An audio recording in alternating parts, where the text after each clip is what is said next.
നിയമസഭാ തെരഞ്ഞെടുപ്പ് ആവേശം അടുത്ത ഘട്ടത്തിലേക്ക് കടക്കുമ്പോൾ പ്രചാരണം കൊഴുപ്പിച്ച് പ്രധാനമന്ത്രി നരേന്ദ്രമോദി ഇന്ന് കേരളത്തിലെത്തും. പാലക്കാട്ടും തൃശ്ശൂരും NDAയുടെ തെരഞ്ഞെടുപ്പ് പ്രചാരണ യോഗങ്ങളിൽ പ്രധാനമന്ത്രി പങ്കെടുക്കുന്നുണ്ട്. നാളെ രാഹുൽ ഗാന്ധിയും പിന്നീട് പ്രിയങ്ക ഗാന്ധിയും എത്തുന്നതോടെ UDF ക്യാമ്പും ആവേശത്തിലാകും.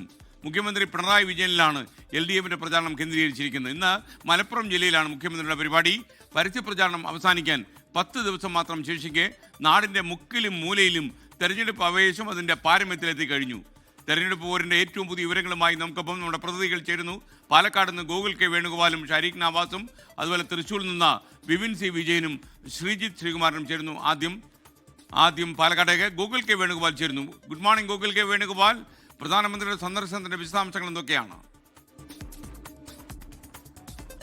Good morning. പ്രധാനമന്ത്രിയുടെ സന്ദർശനത്തിന്റെ വേളയിലും പാലക്കാട് NDA സ്ഥാനാർത്ഥിയായിട്ടുള്ള ശോഭാ സുരേന്ദ്രൻ തിരക്കിട്ട പ്രചാരണ പരിപാടികൾ തന്നെയാണ്. അദ്ദേഹം 12 മണിക്കായിരിക്കും പ്രത്യേക ഹെലികോപ്റ്ററിൽ മെഴ്സി കോളേജിൽ വന്നിറങ്ങുക. അതിനുശേഷമായിരിക്കും 1:00 കൂടി കോട്ട മൈതാനത്ത് നടക്കുന്ന പൊതുപരിപാടിയിൽ പ്രസംഗിക്കുക. ശോഭാ സുരേന്ദ്രൻ തന്നെ ഇപ്പോൾ നമ്മുടെ കൂടെയുണ്ട്. BJP A ക്ലാസ് മണ്ഡലം എന്ന് പറയുന്ന മണ്ഡലം, അവിടേക്ക് ഒരു വനിതാ സ്ഥാനാർത്ഥി തന്നെ നിയോഗിക്കുന്നു. ആ പ്രചാരണത്തിന് പ്രധാനമന്ത്രി നരേന്ദ്രമോദി എത്തുന്നു. എത്രത്തോളം പ്രതീക്ഷയുണ്ട്? 33% സംവരണം രാജ്യസഭയിലും പാർലമെന്റിലും പ്രഖ്യാപിച്ചിട്ടുള്ള ലോകാരാധ്യനായിട്ടുള്ള ശ്രീമാൻ നരേന്ദ്രമോദിജിക്ക് എന്നും അമ്മമാർ, പെൺകുട്ടികൾ അത് വളരെ പ്രധാനപ്പെട്ടതാണ് എന്നുള്ള കാര്യത്തിൽ തർക്കമില്ല. ഇവിടെ അദ്ദേഹം വരുന്നു എന്നുള്ളത് വളരെ സന്തോഷത്തോടു കൂടിയിട്ട് ഞങ്ങൾ നോക്കിക്കാണുകയാണ്. മാത്രവുമല്ല, അഭിമാനത്തോടു കൂടിയിട്ട് എനിക്ക് തല ഉയർത്തിപ്പിടിച്ച് പറയാം, ഞങ്ങളാണ് ഇത്തവണ കേരള രാഷ്ട്രീയത്തിൽ ഏറ്റവും കൂടുതൽ സ്ത്രീകൾക്ക് സീറ്റ് കൊടുത്തിട്ടുള്ള രാഷ്ട്രീയ പാർട്ടി. അവിടെ ഞങ്ങളുടെ സഹോദരിമാർ നല്ല നല്ല മണ്ഡലങ്ങളിൽ തന്നെയാണ് മത്സരിക്കുന്നത്.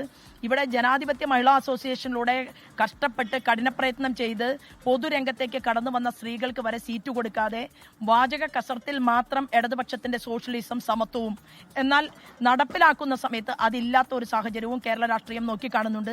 അവരുടെ ഉൾപ്പെടെ കഴിഞ്ഞ 20 വർഷമായിട്ട് സ്ത്രീകൾക്കും അമ്മമാർക്കും വേണ്ടി കലഹിക്കുന്ന അവരുടെ സഹോദരി കേരള നിയമസഭയിൽ പോകുന്നത് അവർക്ക് കൂടി വേണ്ടിയിട്ടാണ് എന്നുള്ള ബോധ്യം ഈ തെരഞ്ഞെടുപ്പിൽ ഉണ്ടാകും എന്ന് തന്നെയാണ് ഞങ്ങൾ വിശ്വസിക്കുന്നത്.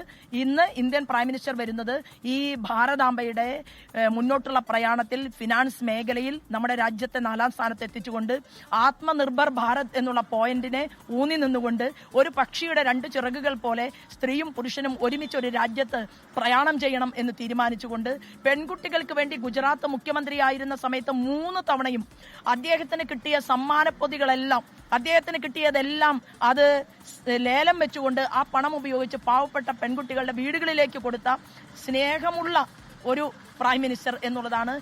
ഞാൻ എന്ന് പറയുന്നത് ഒരു സംവരണത്തിലൂടെ കയറി വന്നിട്ടുള്ള ഒരു സ്ത്രീയല്ല. നിങ്ങൾക്ക് എന്നെ അറിയാം. ഞാൻ കേരളത്തിന്റെ പൊതുമണ്ഡലത്തിൽ കഠിന പ്രയത്നം ചെയ്തുകൊണ്ട് വന്ന ഒരു നിങ്ങളുടെ എല്ലാവരുടെയും സഹോദരിയാണ്. 30 വർഷക്കാലമായിട്ട് കേരള രാഷ്ട്രീയത്തിൽ ഓരോരുത്തർക്കും എന്നെ കാണാൻ സാധിക്കുന്നുണ്ട്. പ്രസ്ഥാനം പ്ലസ് ശോഭാ സംസാരിക്കായിരുന്നു. ഇനി